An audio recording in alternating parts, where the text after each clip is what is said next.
Parents is one of the cause, so I respect them, I take care of them, I love them, but I'm not attached. There is no me and mine. Outside there is a me and mine. Oh, here is my parents.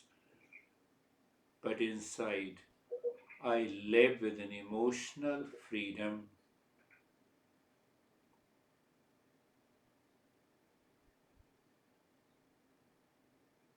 It's hard when your parents treat you like their child, though, and they don't understand this. Yes, we are just answering your questions today. So it is hard that the parents do not understand. Let them not understand. Do you understand? Do you live into that awareness? That is enough. You are responsible for your life, they are responsible for their life. You live into that state of recognition that ultimate cause of my birth is the existence, and the existence demands from me to evolve, to raise my level of self awareness, to discover the very existence in me, to find the real self. In that process, I got an opportunity to be born with these parents. So, if the parents appears to be an obstacle, that teaches me the endurance. If the parents accepts the teachings of the Eastern wisdom, it is a helper. In both the cases, they are the helper. They are the help.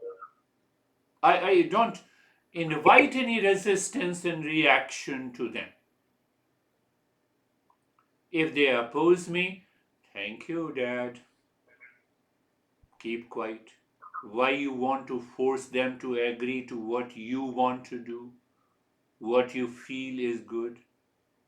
It is their process of evolution. Existence has also created them. They also came from their parents. Why you want to dictate them? Yeah. Existence teaches that listen, learn. The mango tree does not want to be a bitter gourd tree. Mango tree does not want to be an orange tree. A mango tree wants to remain as a mango tree. You remain sweet like a mango tree. Whether your parents supports you, there is a danger of attachment. They don't support you, there is a danger of aggression and a reaction and a disliking. How to deal with that? These two opposite forces of attachment and detachment. So if you go beyond the attachment and detachment, now that is the right way of dealing. That is what the Eastern wisdom teaches Yeah. you. We respect your existence, my dear parents. Your perception, we respect you. Because in the social system, we are supposed to, not we are supposed to, it's a mandatory that we should respect and love you. We should not be attached with you. So we do our job, and I am free. Whether you oppose me or not, that's a different matter. If they are deeply attached with us and they superimpose me and mine on us, we have to find the way. We should not be attached. At the same time, we should love them. We should not be attached. Why attachment? Because the moment there is an attachment, I create my own world over the existence. I superimpose. And when I superimpose my terms and conditions over the existence, and if it does not happen the way I like it, I want to have it, that is known as suffering. Fact is that suffering does not exist. Suffering does not exist. So it's a false notion. So first I superimpose my own word, then I expect you to do the same thing I want you to do.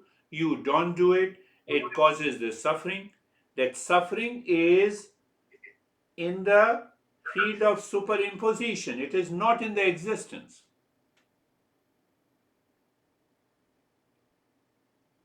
There is no suffering in existence. I told you in the very beginning that existence has told this guy to live for so many years. My parents do not know it. Come on. Yeah. Yeah. Girish, Girish, hang hang on on one one second. second.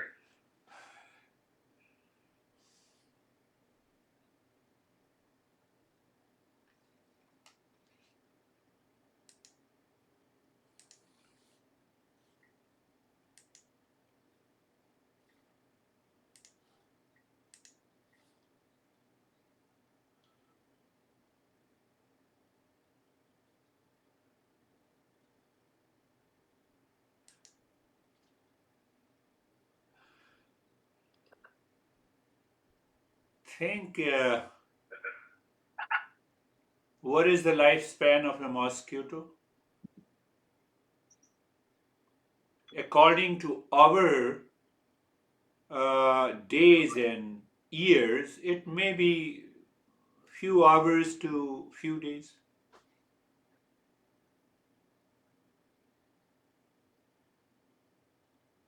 Compare our lifespan as compared to millions of years have passed of this existence. It appears it is even less than my 100 years of life, even it is less than an hour. It's a fraction. Yeah. Yeah. And we say that we are suffering. In that fraction of a second, you are suffering? Come on. Are you joking?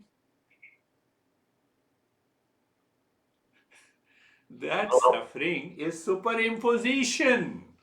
Suffering do not exist. Grief do not exist. But we force ourselves, I'm grieving. Why I'm grieving? My grandparents died. When they died? Oh, almost 30 years ago. Okay, you're grieving. Very good. Keep on grieving.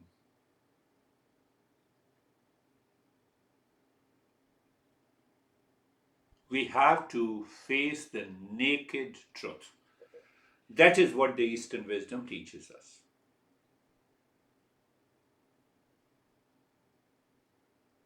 I remember this lady, this woman who met me in New Jersey long back in 2008. And I was guiding a group she joined. 1 year passed. 1 year she did not speak at all. She used to listen to these talks every day, couple of times. She evolved. And then she started taking the private lessons. Look at this. She understood that existence, these principles.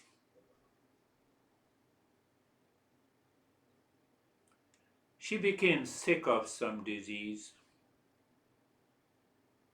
She was hospitalized. So her husband told her that I'm going to call Girish. No, no, no, no, don't call him. He will also suffer because he loves me.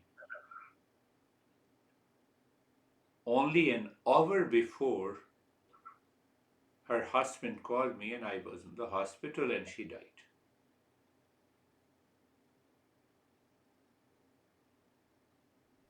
It's not a question of birth and death. It's a question that how deeply you understand yourself. I still remember her.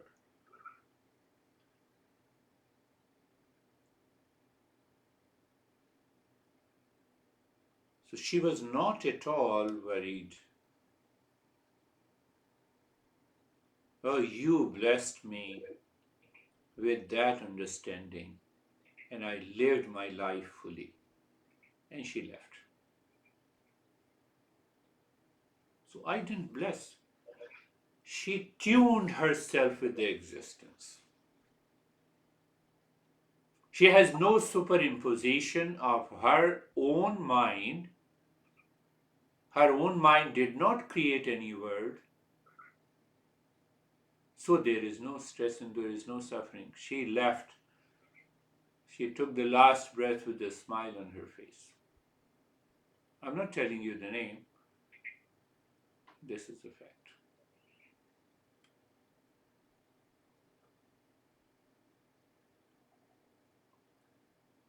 Another woman whom I met in 2008 in New York City, I was there to give a presentation to a group.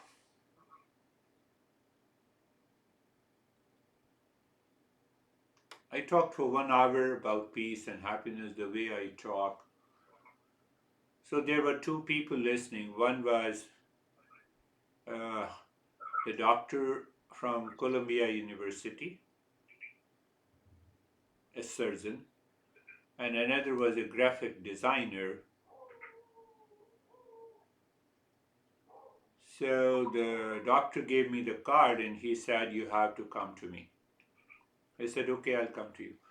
Another, this girl took me to her office after the presentation. It's all process of existence. I met you, you met me. It is all not a coincidence. It has to happen.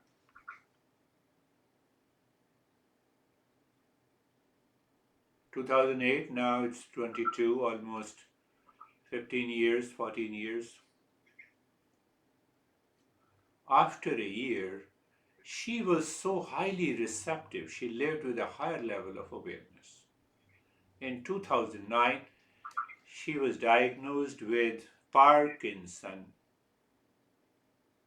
She is in her, of my now of my age, maybe 5 or 6 years younger.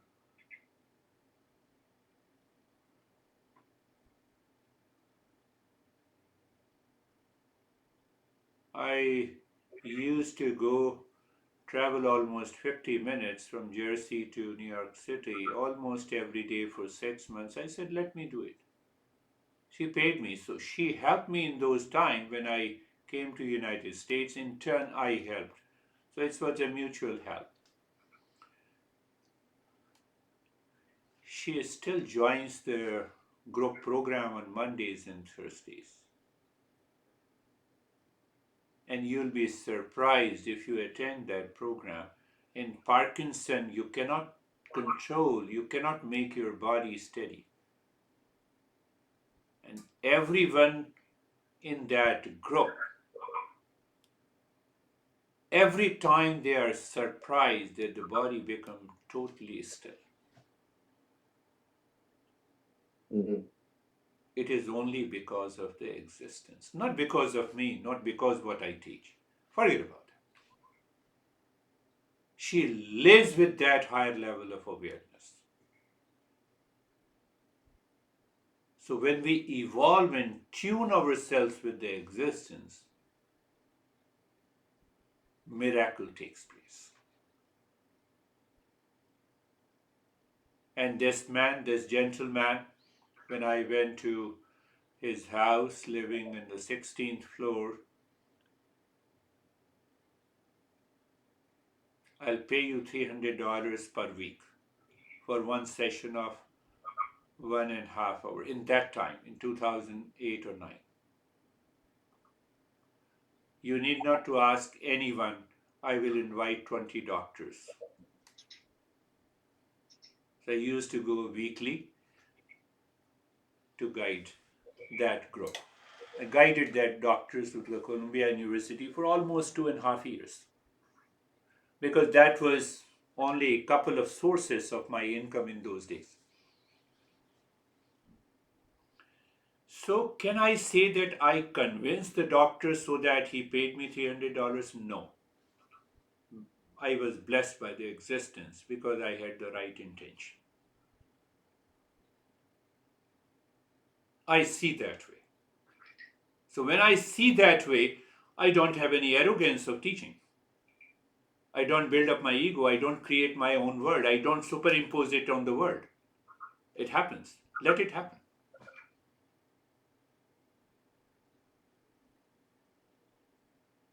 So if this so-called the good thing happens, the bad thing also happens.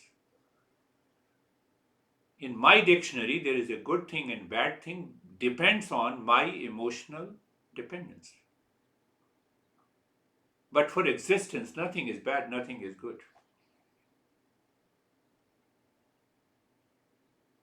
So I feel, now I can say that. And 3 months ago, he called me that eye surgeon. No, no, no, I'm living at my home. Then what happened, my friend?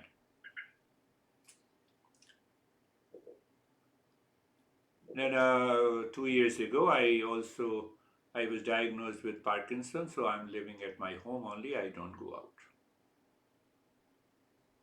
I pushed him, why don't you attend my program? No, no, I'm okay. He's a wonderful guy. He practices, but the existence says no. So his mind blocks. What can I do? I want to do something good for him.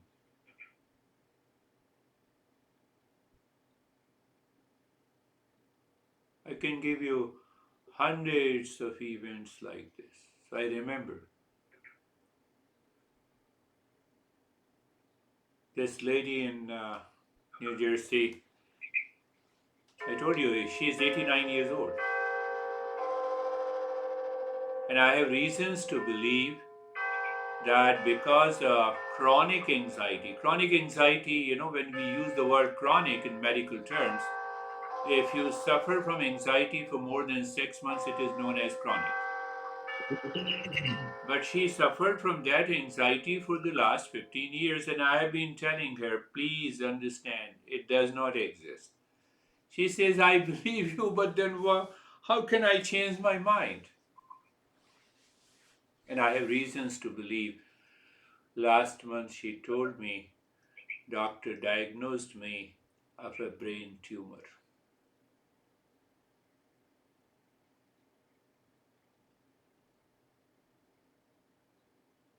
When I gave the same lesson of the existence which I am talking about, I said, forget the rest. You have lived your life for 89 years. Today also, she joins the group session, she does the private session.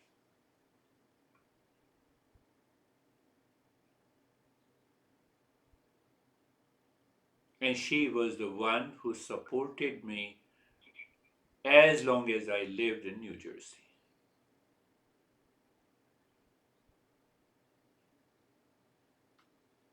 From everything.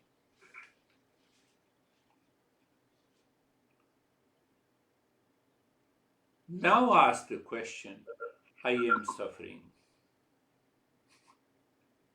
Are you joking? Are you worthy of suffering? Come on. Eastern wisdom educates, declares, and says that your mind should settle in one statement that we are not worthy of suffering.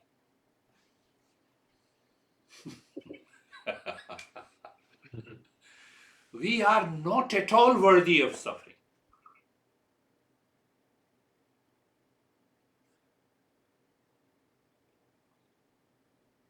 So, in order to make us understand, they gave lot of simple principles and arguments.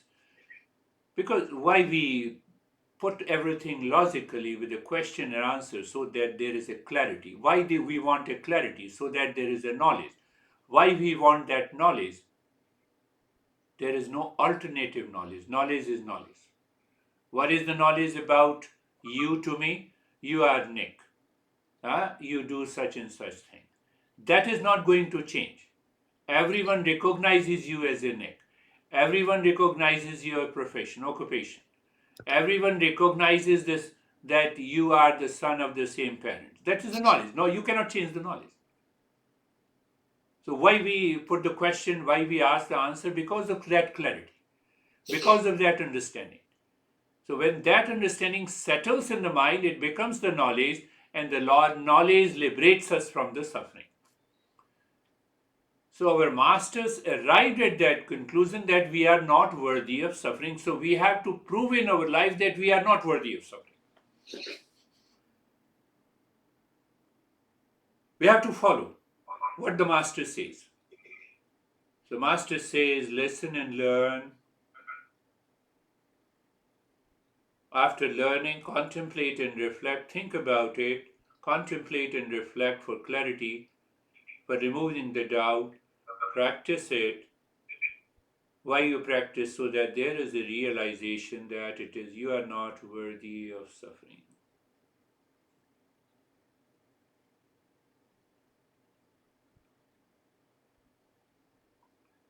There is a tantric tradition.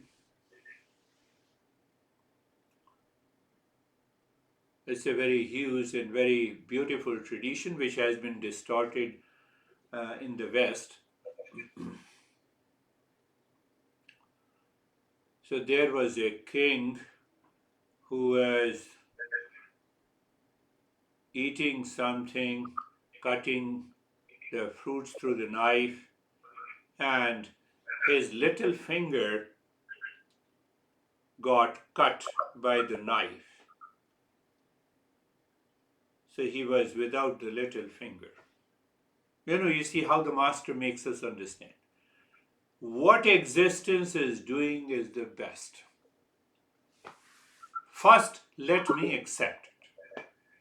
After that, I should I should understand how it is the best. If my dad would not have been the dictator, I would never have entered into the journey of the Eastern wisdom. I should not have evolved to that level. So I thank my dad because he was an orthodox and he was a great dictator, and that I now go in retrospective, I see, oh, thank dad. You were so cruel, you were so dictating. That helped me to become a rebellion, and that helped me to enter into the journey of the Eastern wisdom. I should not have entered. Anyhow, so in Tantra tradition, there is one tradition uh, where you give sacrifice of the human beings to appease a very one of the strongest goddess to get lot of powers. So that king went for hunting in the forest, and in that forest this tantra master was practicing, and he was looking for a man whom he can sacrifice to get all the powers.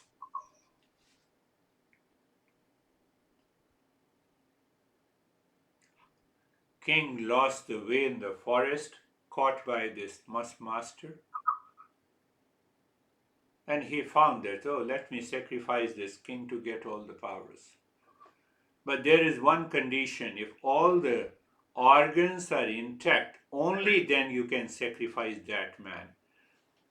Finger was not there. That saved his life.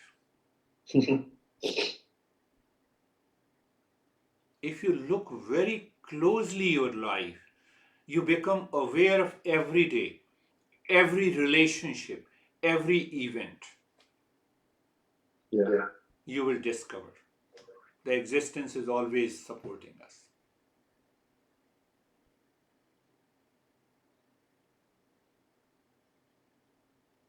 Then we stop living in the very limited territory of the mind of creates that me and mine and my relationship.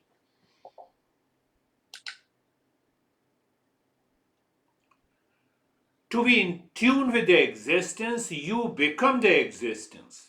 you discover the God in you.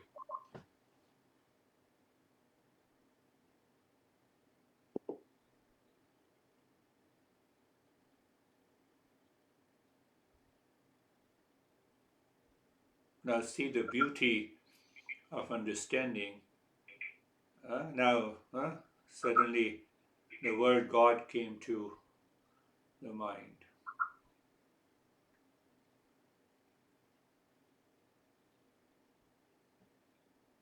We talk of this God is there in Bethlehem, in Jerusalem, or in Mecca, or everywhere where the people believes.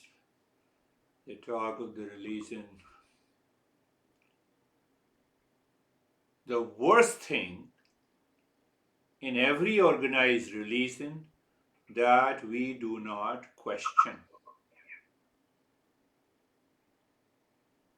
We do not want to find the truth. When you accept the truth without the self-inquiry,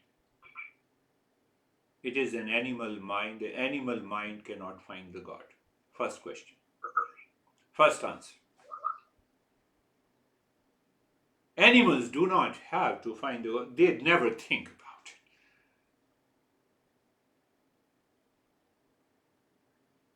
Now, pay attention and understand easily.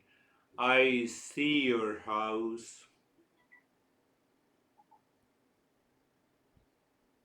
Does not mean that I become your house. I am different from your house. I have a knowledge about your house. Is it true? I know you. I do not become you. I see the donkey. I do not become the donkey. What it means? In getting the knowledge, there are two things: an object that I know and the knower in me. Clear? Yeah. You're intelligent, so you can get it easily. So there is, or in getting the knowledge through the mind, there are always two things. One is called the object that I know of, and other is known as the subject, the knower. So when you say that you know me, you are the knower, I am the object. You are the subject. There is always a new knower and the known. There is always a seer and the seen. Clear? Yep. I know this mouse, but mouse does not know me. Mhm. Apply this. When I claim that I know you, my mind claims I know you. I know because of your body, because of your name, because of your form. So your name and the form and the body is not conscious. What is the matter? Clear? Whatever I know in the world is matter, it is unconscious. I am conscious because I know you, your body.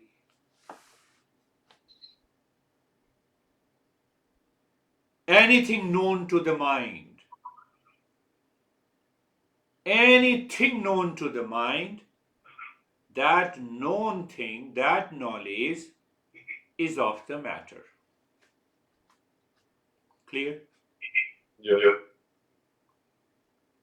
The The moment I know God outside me, it is unconscious. So is God unconscious? So I have to know God within me. Finished. Master says, stop this argument. Stop this nonsense. You are fooling yourself. You cannot know anything in the world outside you, which you can say God.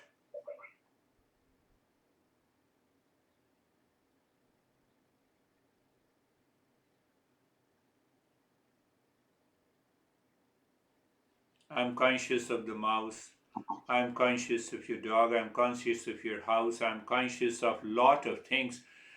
I always say, I know it means I'm conscious of this, I'm conscious of that, I'm conscious of this event, I'm conscious of this. Why I say this? Because I'm consciousness. I'm not the body, I'm not the mind, I'm not the intellect, I'm not the ego. I'm pure consciousness. So, one aspect of that consciousness is the God in me. God cannot be found outside. The moment you want to know, find God outside in the world, you are living in a primitive age when the human race believed the thunder of the clouds are the God, sun God and the moon God. Our mind is not evolved. We don't question, we don't inquire. Uh-huh. We don't inquire.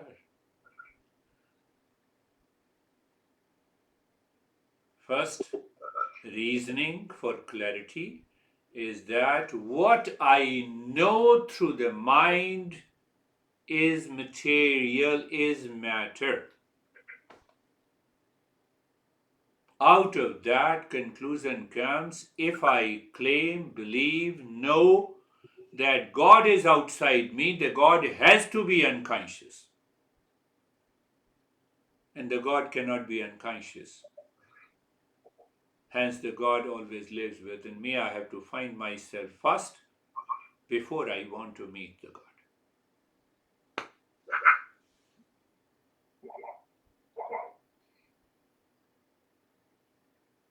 And when I find my real self, I find that God is vibrating there.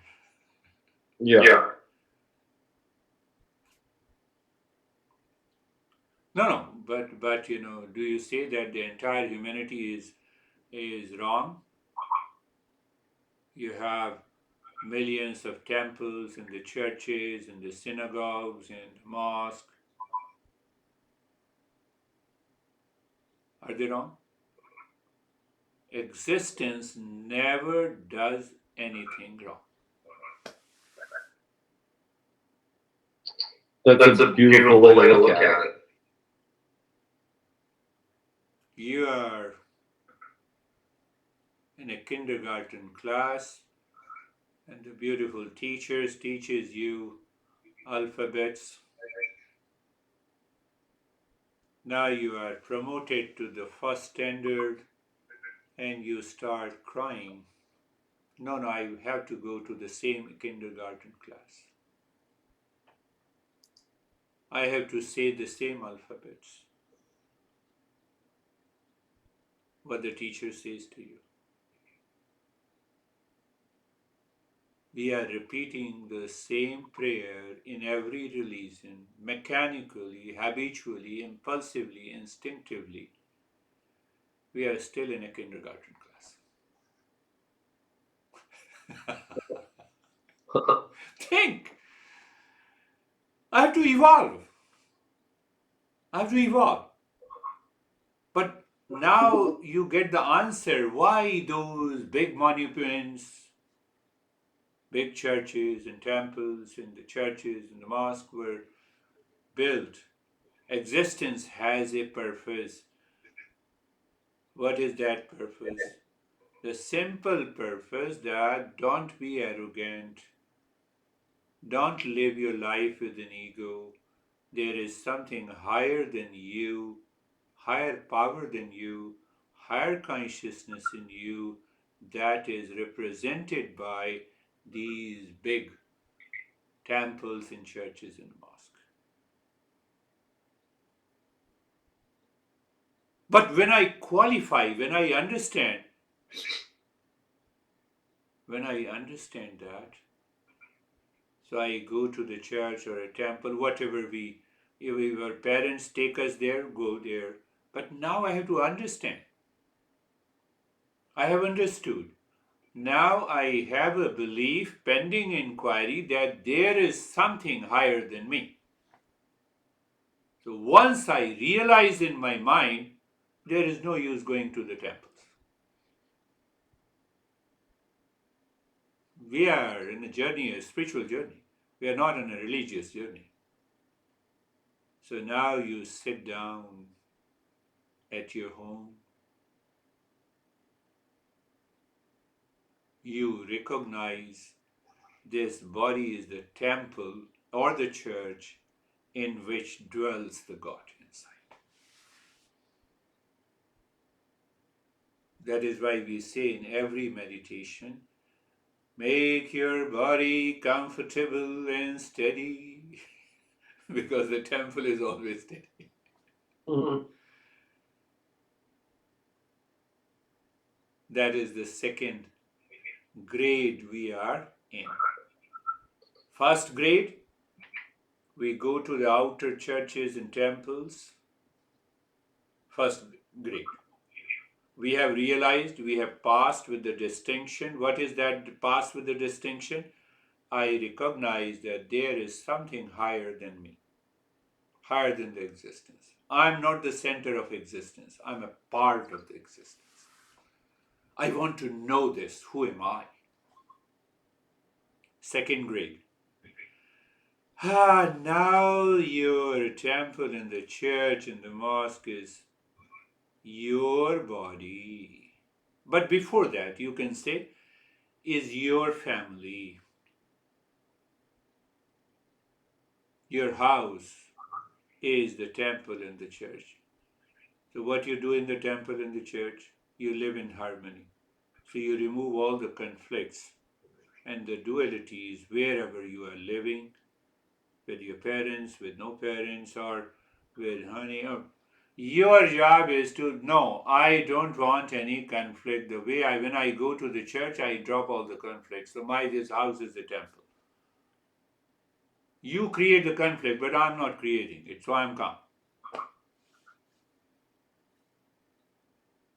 I'm in the second grade. Third grade, I make this body as my temple. So you see that I'm approaching inside me from Yep. outside, moving. Third, that now this body is the temple. So the role of Hatha Yoga, you have heard the word Hatha Yoga, the role of Hatha Yoga to make you realize this body is the temple. That is the only goal. The goal is not to stand on your, do the headstand and claim and demonstrate. You demonstrate, you are already becoming arrogant, you are becoming an egoistic. The ego says, I am the center of the existence. You have lost everything. You do headstand for 50 years, you won't realize anything.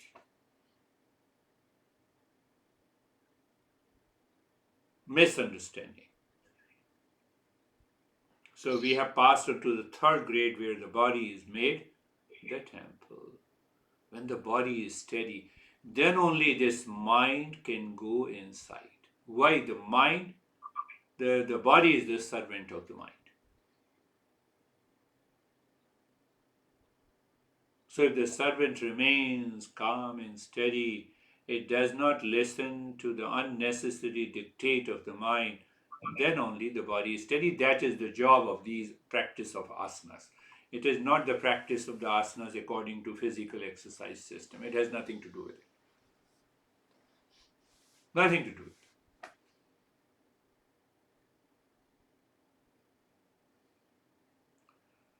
I was invited by a beautiful girl, almost in her 20s, in 2012 and 13, in Princeton.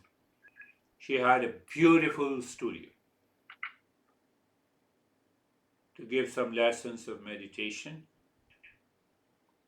So I just commonly talked about this is Eastern wisdom. We have to follow the lineage. And so in my bio, it was written that I had 38 or 40 years of experience.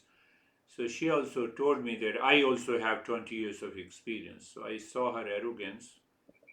Later on, she told me that she had undergone. Please tell me not to shut my door.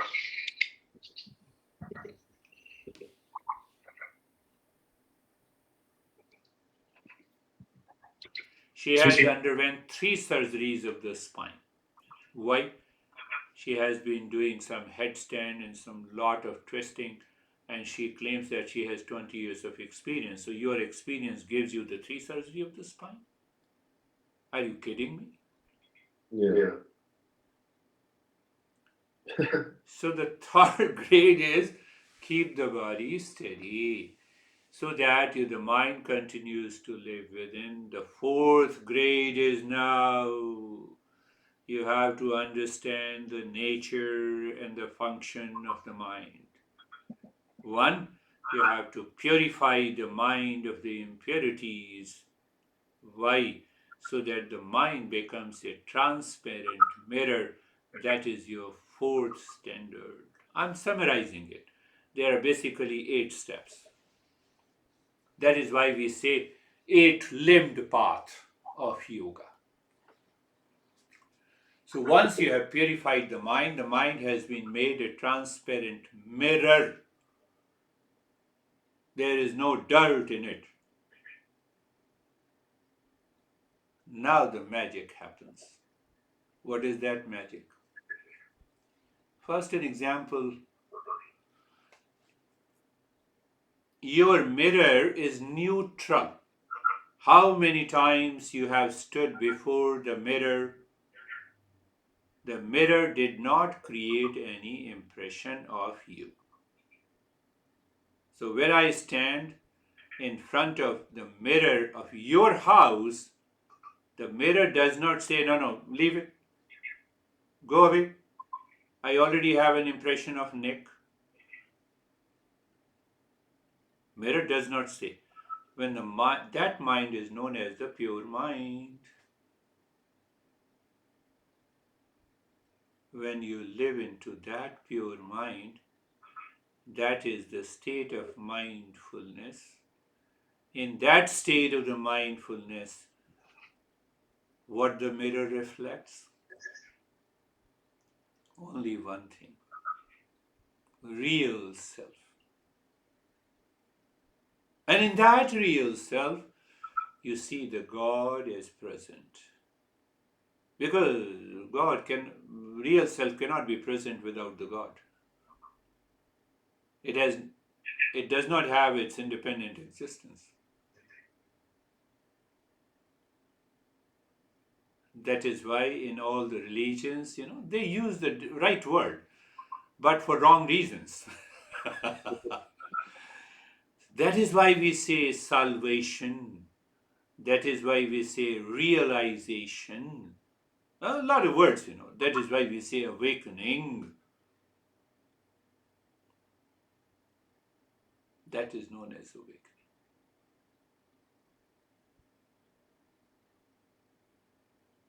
My goodness. Do you know Archimedes was a Italian or yeah, Italian or yeah, he's a great scientist. So he was called by the king and he gave the thorn to this Archimedes. You are a scientist, find out. Without breaking this thorn, this thorn is made up of the pure gold or not?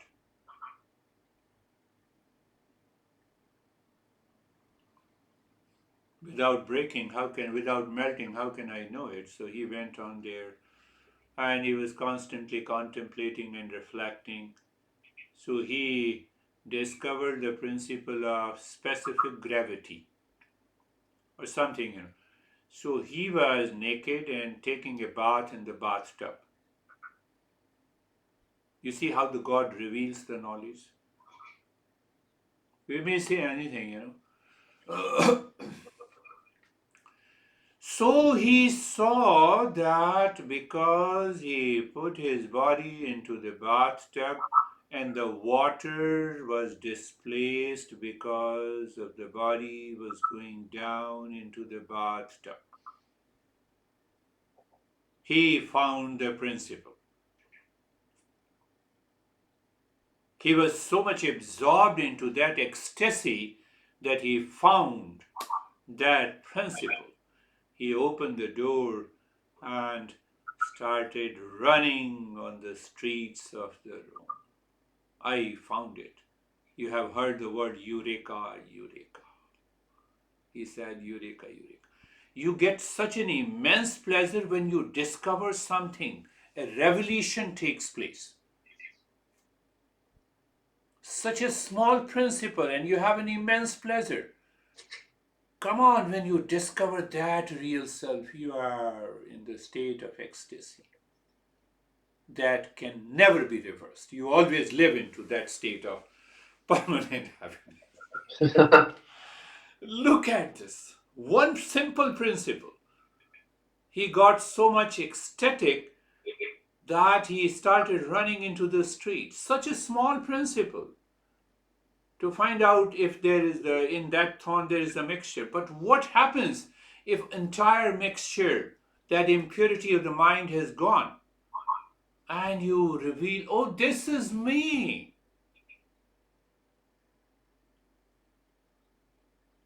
That is the journey of the Eastern wisdom.